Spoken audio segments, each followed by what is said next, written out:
Le Seigneur s'adresse aussi à ses enfants, ceux-là qui traînent les pieds pour aller prendre une douche ou pour s'habiller, pour que papa ou maman disent « Je ne veux pas être en retard, ne me mets pas en retard, dans ces cas, reste à la maison parce que tu traînes. » Ils le font exprès. Bien-aimés dans le Seigneur, aimez Dieu. Bien-aimés, que l'on soit adulte ou enfant, on doit être dans l'état où était David. Lorsqu'il a dit « Je suis dans la joie », quand on me dit « Allons à la maison de l'Éternel ». Amen. Est-ce le cas pour toi aussi, bien-aimé? Tu es dans la joie?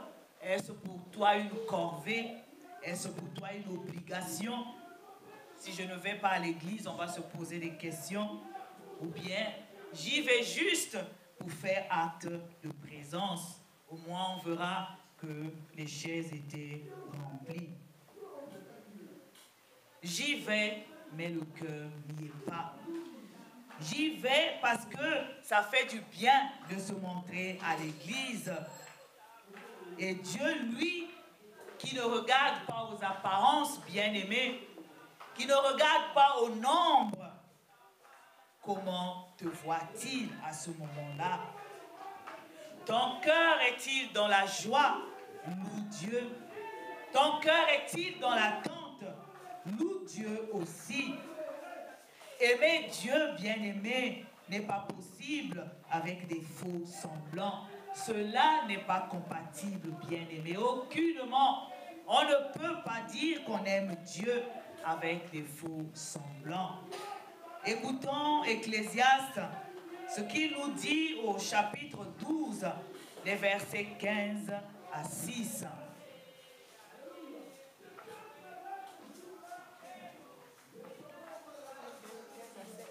Plutôt 15 à 16. Ecclésiaste 12, 15 à 16. Écoutons la fin du discours. Crains Dieu et observe ses commandements. C'est là ce que doit faire tout homme. Car Dieu amènera toute œuvre en jugement au sujet de tout ce qui est caché, soit bien, soit mal. Amen. Voilà ce que nous dit l'Ecclésiaste. On ne peut pas aimer Dieu avec des faux semblants, car Dieu emmènera toute œuvre en jugement. Aimer Dieu et faire le contraire de ce que Dieu demande n'est pas possible, bien-aimé. Cela veut dire que la personne aime, bien sûr, on le voit, mais qui aime-t-elle? Elle aime, cette personne aime, mais ce n'est pas Dieu qu'elle aime. Il n'y a pas d'autre alternative, bien-aimé. Quand on n'aime pas Dieu, on aime le diable. Et c'est lui qu'on sert. Les deux ensemble, ce n'est pas possible, car Dieu et le diable sont incompatibles. Amen. Si tu dis aimer Dieu, alors quelle est la place que tu lui accordes dans ta vie? Où places-tu Dieu dans ta vie? Où places-tu Dieu dans tes projets, dans tes programmes, dans tout ce que tu fais? Où places-tu Dieu? À quelle place le mets-tu?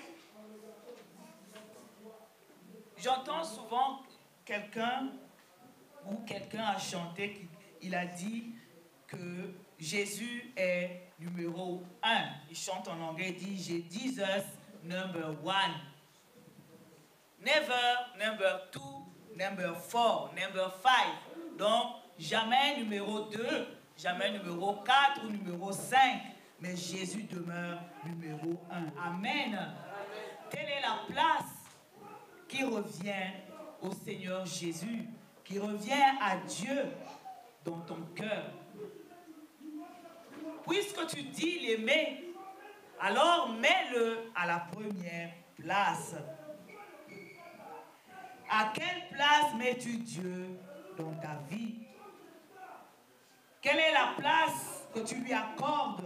Où le places-tu dans ton quotidien? Où le places-tu, bien-aimé, dans tes préoccupations?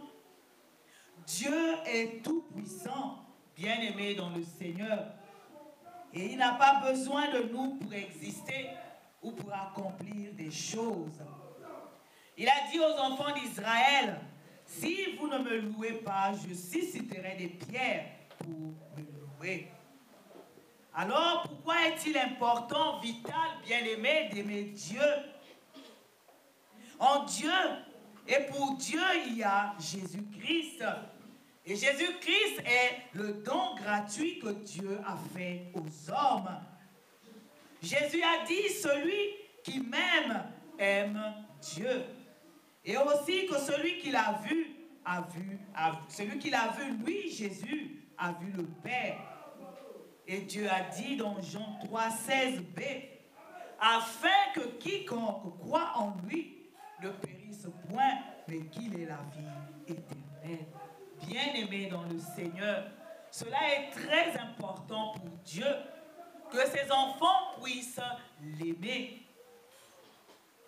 Parce que dans l'amour de Dieu, bien-aimé, l'amour que l'on donne à Dieu et que l'on reçoit de Dieu, il y a la vie éternelle. Amen.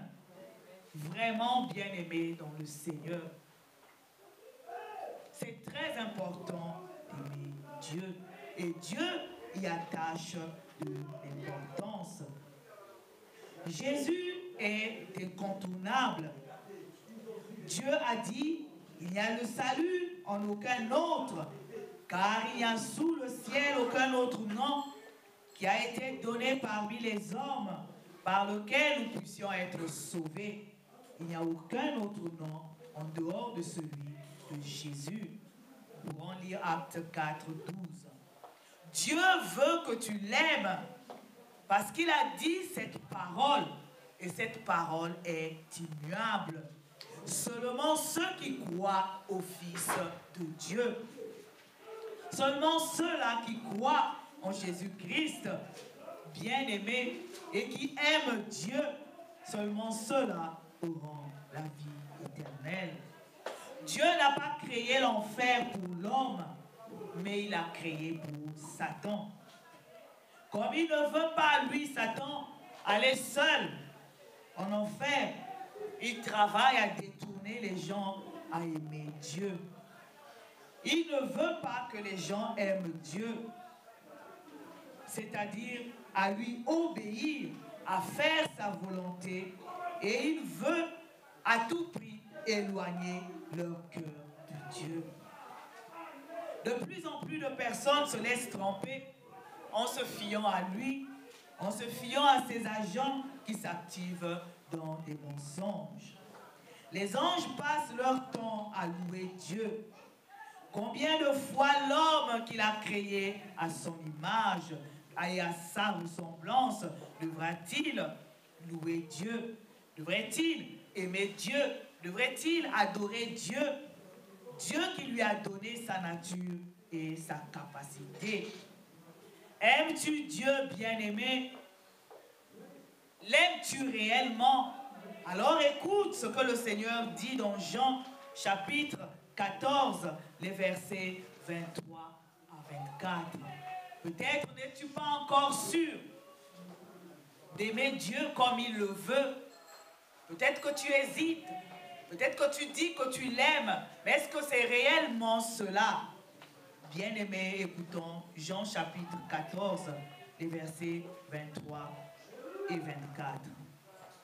Jean chapitre 14, versets 23 et 24, il est écrit, Jésus lui répondit, si quelqu'un m'aime, il gardera ma parole et mon Père l'aimera, nous viendrons à lui et nous ferons notre demeure chez lui. Celui qui ne m'aime pas ne garde pas mes paroles, et la parole que vous entendez n'est pas de moi, mais du Père qui m'a envoyé. Amen. Amen. Aimer Dieu. Lorsqu'on aime Dieu, Dieu vient prendre la place que tu lui donnes, bien-aimé, dans ton cœur. Et il vient y habiter, bien-aimé, dans le Seigneur. Lorsque Dieu habite dans ton cœur, lorsque Dieu fait sa demeure en toi, et lorsque Dieu, parce que tu l'aimes, vient habiter dans ta maison, bien-aimé, il n'y a que des avantages. Bien-aimé dans le Seigneur, il n'y a que des avantages d'aimer Dieu. Lorsque l'arche de l'Éternel est partie de chez les Philistins, et que l'Éternel Dieu a dit, lorsque Uza a voulu aider, il a été frappé. Et lorsque l'Éternel Dieu a dit que l'arche aille dans la maison d'Obed-Édom, bien-aimé dans le Seigneur, la parole de Dieu nous dit qu'il a été béni. Amen. Et Obed-Édom a été béni parce qu'il avait la présence de Dieu dans sa maison. Il a été béni, lui et sa famille, bien-aimé dans le Seigneur. Lorsqu'on aime Dieu et qu'on lui donne toute la place, bien-aimé, Dieu vient faire sa demeure en nous et dans notre maison, bien-aimé, et la différence se fait voir. Aimer Dieu, c'est réjouir le cœur de Dieu en lui rendant toute la gloire. Toute la gloire, bien-aimé, pour ce qu'il est, lui, Dieu, et pour ce qu'il fait dans la vie de ses enfants. Aimer Dieu, c'est aussi proclamer sa puissance, proclamer ses hauts faits. Certaines personnes, bien-aimées, qui sont mariées, s'inquiètent du fait de ne plus entendre leur conjoint leur témoigner ou avoir des faits et gestes d'amour envers eux. Et ils commencent à se poser des questions. Je pense que cela, c'est le cas, bien-aimé. Pour ceux qui sont mariés, ils peuvent le confirmer ou l'infirmer. De ne pas voir des signes, de ne pas voir des gestes d'amour de leur conjoint. D'autres, bien-aimés, ont des baromètres pour calculer les degrés d'amour que l'autre leur témoigne. Bien-aimés dans le Seigneur, cela est très important. Aime Dieu, bien-aimé, car lui seul est capable de mettre tous les baromètres du monde au top dans ton couple.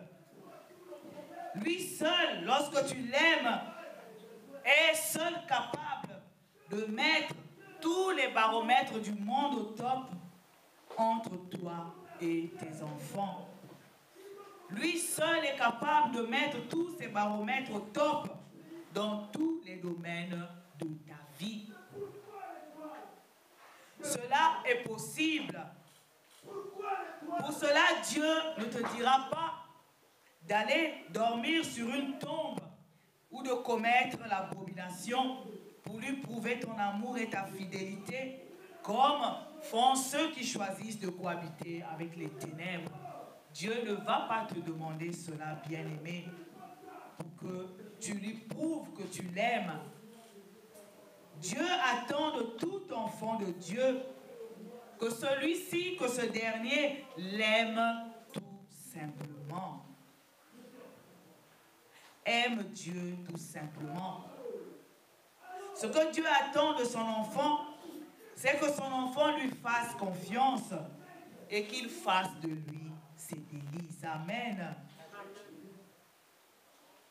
Nous allons lire dans Jean chapitre 21, les versets 15 à 17. Jean chapitre 21. Verset 15 à 17, la parole de Dieu dit: Après qu'ils eurent mangé, Jésus dit à Simon-Pierre: Simon, fils de Jonas, m'aimes-tu plus que ne m'aime ceci? Il lui répondit: Oui, Seigneur, tu sais que je t'aime. Jésus lui dit: Paie mes agneaux. Il lui dit une seconde fois: Simon, fils de Jonas, m'aimes-tu? Pierre lui répondit: Oui, Seigneur, tu sais que je t'aime. Jésus lui dit: Paie mes brebis. Il lui dit pour la troisième fois: Simon, fils de Jonas, m'aimes-tu? Pierre fut attristé de ce qu'il lui avait dit pour la troisième fois, m'aimes-tu? Et il lui répondit, Seigneur, tu sais toutes choses, tu sais que je t'aime. Jésus lui dit, paie mes brebis. Amen. Telle est la question que le Seigneur Jésus a posée à Simon-Pierre. M'aimes-tu? Je t'aime, Seigneur, alors paie mes brebis. Il a posé la question à Simon-Pierre, fils de Jonas. Telle est la question aussi que le Seigneur te pose en ce jour. Bien-aimé dans le Seigneur, il te dit, m'aimes-tu? Qu'est-ce que tu lui réponds? Lui réponds-tu comme Pierre qui dit, oui, je t'aime, Seigneur? Alors le Seigneur te dit, accomplis mon œuvre. Travaille pour moi. M'aimes-tu? Pourquoi le Seigneur a insisté 3 fois de suite? Parce que cela doit venir du cœur. Amen. On ne doit pas dire au Seigneur qu'on l'aime simplement du bout de lèvres. Non, bien-aimé dans le Seigneur, du bout des lèvres, comme ce chant que j'entendais, j'aime Jésus. Quelqu'un chantait, avait l'habitude de chanter, j'aime Jésus, j'aime Jésus, j'aime Jésus, j'aime Jésus, j'aime Jésus, j'aime Jésus, j'aime Jésus, j'aime Jésus. Bien-aimé dans le Seigneur, aimes-tu le Seigneur Jésus de tout ton cœur comme il nous demande dans sa parole, ou l'aimes-tu seulement du bout des lèvres pour faire plaisir? Plaisir aux gens, plaisir aux hommes, plaisir peut-être à quelqu'un. Mais Dieu, lui, comme il nous l'a dit dans sa parole, qui ne regarde pas aux apparences, il ne s'attache pas aux apparences, mais il regarde dans le cœur. Aimes-tu Dieu? Aimes-tu Dieu? Alors, si tu l'aimes réellement, bien-aimé, fais sa volonté. Fais ce que Dieu te demande. Est-ce qu'il te demande d'accomplir son œuvre? Est-ce qu'il te demande de croire? Est-ce qu'il te demande quelque chose à faire? Ou est-ce qu'il te demande d'attendre l'accomplissement de sa promesse? Aimes-tu Dieu? Telle est la question, bien-aimée, qui nous est posée en cet après-midi. Aimes-tu Dieu? Alors, garde ses commandements. Nous ne pouvons pas dire être enfant de Dieu et ne pas aimer Dieu, notre Père. Cela est impossible, bien-aimé. On ne peut pas dire qu'on est enfant de Dieu et ne pas aimer ce Père. Lui qui nous a donné la vie, lui qui nous a fait, qui nous a donné sa nature, qui nous a fait à sa ressemblance. Nous l'avons dit en tant qu'humains, on ne supporte pas en tant que parents que notre enfant ne nous donne pas et ne nous renvoie pas l'amour que nous avons pour lui. Pour un parent, cela est insupportable. Alors, combien de fois Dieu attend de nous, ses enfants, que nous l'aimions sincèrement. Et si nous aimons réellement Dieu, rien ne peut nous empêcher de faire la volonté de Dieu. Que Dieu bénisse sa parole dans nos cœurs. Amen. Amen.